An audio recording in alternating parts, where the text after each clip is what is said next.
This year's flu season was already off to a rough start, and the Centers for Disease Control reported today it has gotten worse since the flu was declared epidemic last week.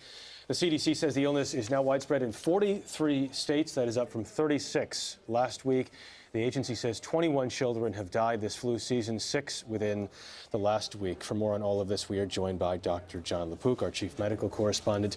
So, John, a bit of a double whammy this year. In what way? Yeah, in that you've got H3N2, which is a particularly nasty strain of the influenza virus. In fact, over the last 30 years, when this particular strain has been here, the mortality is almost 3 times normal, almost 30,000 deaths a year. That's a lot.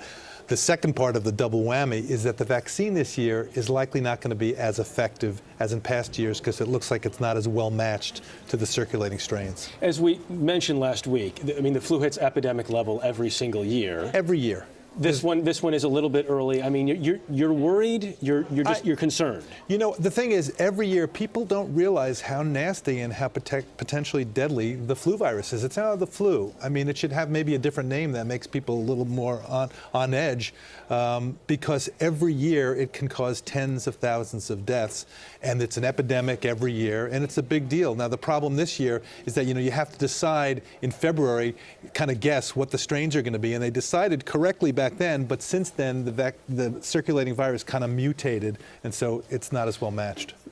Because this flu shot isn't well matched, is there something they can learn from how they developed it this year when they make the vaccine next year? That's such a great question, and a lot of people are talking about that. The reason why it takes so long and they can't pivot quickly is that it's grown in eggs for the most part. It takes months. So even though they realized soon after they started making it that it was mutating and drifting away, it was too late. You're already sort of on that path. What they need is different technology, recombinant genetic technology, to try to make it so you can make batches of this stuff, a lot of them, 100 million, 200 million batches quickly. So you could say, you know what, it looks like it's not a match. Let's just make a whole bunch of new stuff. All right, Dr. John LaPook, thank you very much. Thanks, Chef.